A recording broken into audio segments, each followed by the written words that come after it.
এসে এতটাই টায়ার্ড ছিলাম যে স্নান না করলে আর মানে ঠিকঠাক লাগছিল না। সেই রাত থেকে জার্নি করছি, ঝাড়খণ্ড থেকে এখানে আসা।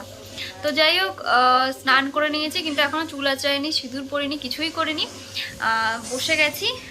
তবে বসে যাবো না, তোমাদের সঙ্গে শেয়ার করব রুমটা। তো চলো রুমটা তোমাদের ঘুরে দেখাই। যে এন্ট্রি, সব ঘর এত অগোছালো, দাঁড়াও লক করে নিই।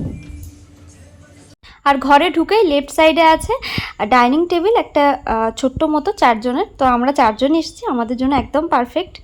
আর তারপরে আছে বেড। এই সেই দরজাটা যেখান দিয়ে আমি এন্ট্রি নিলাম, আর এন্ট্রি নিয়ে রাইট সাইডে আছে টিভি ক্যাবিনেট, যেখানে অলরেডি টিভিটা চলছে। আর লেফট সাইডে তো বললামই ডাইনিং টেবিল আছে একটা ছোট্ট মতো, আর লেফট সাইডেই আছে একটা ছোট্ট বেড। ফল সিলিংয়ের ছোটো কাজও আছে দেখছি। এই ছোট বেডরুমটাতেও দেখছি একটা সুন্দর আয়না লাগানো আছে, ড্রয়ার ফয়ার সব কিছুই আছে, ভীষণই ভালো। আর ছোটোখাটোর মধ্যে এই রুমটা খুব সুন্দর। এর বাথরুমটাও ছোট, তবে সব কিছুই আছে। আর বাথরুমের অপোজিটেই আছে একটা কাভার্ড, যার মধ্যে আমরা 4 জন এসেছি বলে 4টে ব্ল্যাঙ্কেটও দেওয়া আছে, বেশ ভালো। আর অনেকটা স্পেসও আছে এর মধ্যে, আমরা অনেক মানে আমাদের নিজেদের প্রয়োজনের অনেক জিনিসপত্র রাখতে পেরেছিলাম। আর তারপরেই আছে ব্যালকনি। আমরা একদম সি বিচ দেখার জন্যই আর কি একদম ফ্রন্ট হোটেলগুলোই চুজ করেছিলাম। তো ছোটো রুমটাতেও একটা ব্যালকনি পেয়েছি, বড় রুমটাতেও একটা ব্যালকনি পেয়েছি। তো ছোটো রুমটার ব্যালকনিটা সাইড ব্যালকনি পড়েছে আমাদের, তবুও ভিউটা বেশ ভালোই আসছে। দেখো সমুদ্রটাও মোটামুটি ভালোই দেখা যাচ্ছে। আর এই জায়গাটায় সন্ধ্যের পরে যখন লাইট জ্বলবে, দোকানগুলো বসবে, তখন আরও সুন্দর লাগবে দেখতে। তো যাই হোক, এই ছিল ছোট রুমটা। এবার চলো বড় রুমটার দিকে এগোনো যাক।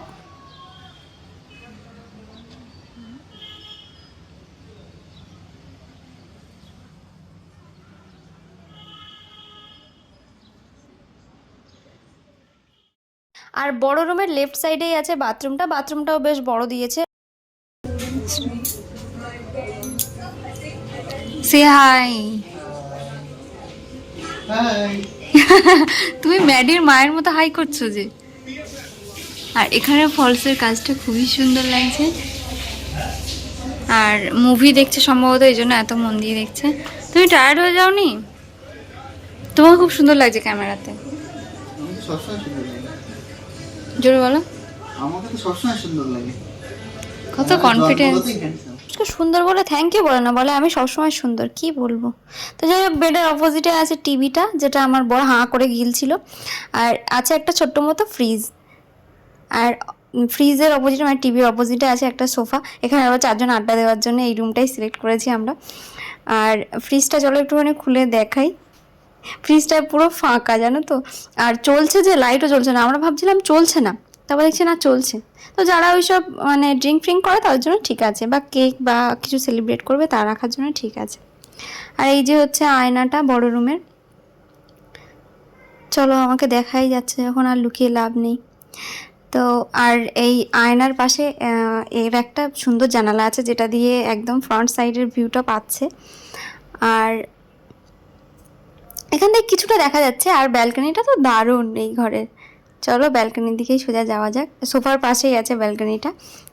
রুমটা নিয়েছিলাম সন্ধ্যের দিকটাতে একটু বসে আড্ডা দেবো, গল্প করব সবাই মিলে, সেই জন্যেই। কিন্তু সেই রুমটা আমরা ইউজই করতে পারি, সারাক্ষণ বাইরে বাইরেই ঘুরেছি আমরা। তো যাই হোক, এই ব্যালকনিটাতে বসে একটু মানে শান্তি আছে। সন্ধ্যের পরে কে কী করছে না করছে বসে বসে দেখতাম। কে মাছ ভাজা খাচ্ছে, কে ঘুরছে হাত ধরে কী করছে, এইসবই দেখতাম। তো যাই হোক, দারুণ দারুণ ভিউটা। আমার মনে হয় কি, আমার বর যদি ক্যামেরাটা ধরে দিত আর আমি যদি তোমাদের দেখাতাম, তাহলে মনে হয় আরও ক্লিয়ার হতো ব্যাপারটা। তো যাই হোক, সেটা তখন মাথায় আসেনি। আর ছাড়ো, কি আর করা যাবে।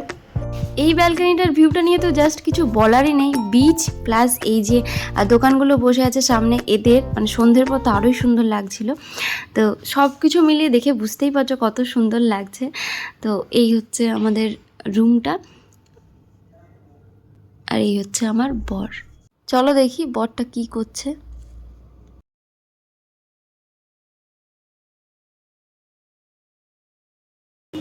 কি করছো একটু বলো দেখি।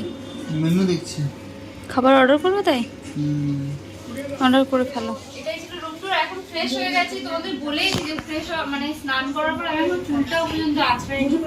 তো ওগুলো করবো আর খাবার অর্ডার করবো। অনেকটা জার্নি করেছো, অনেকটা, সেই রাত্রি থেকে। তো সেই জন্যই আর কি ভীষণ টায়ার্ড লাগছে। তো আজকের জন্য এখানে টাটা, যদি বাইরে বেরোই বিকালের দিকে একটু রেস্ট করে ঘুমিয়ে তো তখন দেখা হচ্ছে। তাহলে চলো টাটা।